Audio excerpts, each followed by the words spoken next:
चार investment option जिससे कि आप सोने में इन्वेस्ट कर सकते हो। अब गोल्ड कहते ही सबसे पहले आपके दिमाग में आ रहा होगा ज्वेलरी। इंडिया में ज्वेलरी के फॉर्म में 11% पूरी दुनिया का सोना अवेलेबल है, लेकिन फिर भी आपको ज्वेलरी में इन्वेस्टमेंट नहीं करना। अब ज्वेलरी के कुछ एडवांटेज भी है जिससे कि आप उसको यूज कर सकते हो, लेकिन उसे एक साथ ज्वेलरी के कुछ डिसएडवांटेज भी है, जैसे कि उसको 7 to 8% मेकिंग चार्ज लगता है और 3% जीएसटी, ऊपर से स्टोरेज की दिक्कत और प्योरिटी। गोल्ड की वैल्यू सही में उतनी है या फिर नहीं, कोई कोई आपको बेवकूफ़ भी बना सकता है। सेकंड, फिजिकल गोल्ड यानी सोने के बिस्किट, सोने के कॉइन्स या फिर सोने की ईंटें, उसको कहते हैं फिजिकल गोल्ड। और वो सोना फुल्ली प्योर फॉर्म में यानी 99% प्योर फॉर्म में अवेलेबल होता है। अब देखते हैं कि फिजिकल गोल्ड के कुछ डिसएडवांटेज। फिजिकल गोल्ड के सबसे पहले डिसएडवांटेज कि उसमें 3% जीएसटी लगता है और उसको स्टोरेज की दिक्कत। अब इतना सारा सोना आप स्टोर कर कर कहाँ रखोगे, ये सबसे बड़ी दिक्कत। Third, digital gold. इंटरनेट के बूम के बाद डिजिटल गोल्ड बहुत ज़्यादा पैमाने में इस्तेमाल हो रहा है।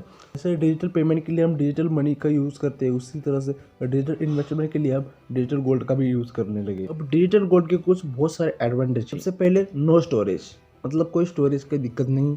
सेकेंड, लिक्विडिटी, सबसे इम्पॉर्टेंट, सोने के अंदर लिक्विडिटी होना बहुत ज़रूरी है, क्योंकि आप कभी भी सोना बेच सकते हो, किसी भी समय भी आप सोना बेच सकते हो और किसी भी समय पर आप खरीद सकते हो। और थर्ड एडवांटेज है कि आप कितने भी रुपए से सोना खरीदी कर सकते हो, मतलब आप मिनिमम 100 रुपये से भी सोने में इन्वेस्ट कर सकते हो, जिससे कि आपको ऐसा नहीं कि आपको 50,000 रुपये का ही सोने के इन्वेस्ट कर सकते हो, ऐसा नहीं है। आप सिर्फ 100 रुपये से भी सोने में इन्वेस्ट कर सकते हो। ये डिजिटल गोल्ड की खासियत। अब उसी के साथ देखते हैं कि डिजिटल गोल्ड की डिसएडवांटेज। सबसे पहले तो 3% जीएसटी, वो तो है।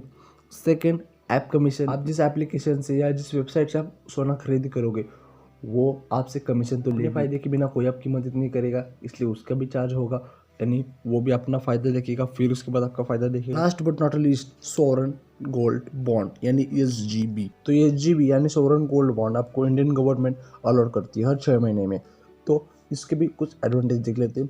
नो एडिशनल चार्ज, आपको कोई भी एडिशनल चार्ज नहीं देना होगा, क्योंकि ये बॉन्ड्स गवर्नमेंट की तरफ से अलॉट हो रहे हैं। अगर आप सोवरेन गोल्ड बॉन्ड यानी एसजीबी आप मोर देन 3 ईयर्स के लिए आप अगर स्टोर करके रख देते हो तो आपको लॉन्ग टर्म इन्वेस्टमेंट में काउंट होगी। उसके ऊपर आपको कोई भी टैक्स देने की जरूरत नहीं है। आपकी सोने की वैल्यू 5% से इंक्रीज हो रही है, आपकी एप्रिसिएशन, लेकिन उसके ऊपर भी बोनस के फॉर्म में आपको 2.5% इंडियन गवर्नमेंट खुद बेनिफिट देती है। मतलब टोटल 7.5% आपको इंटरेस्ट सोवरेन गोल्ड बॉन्ड में मिलता ही मिलता है।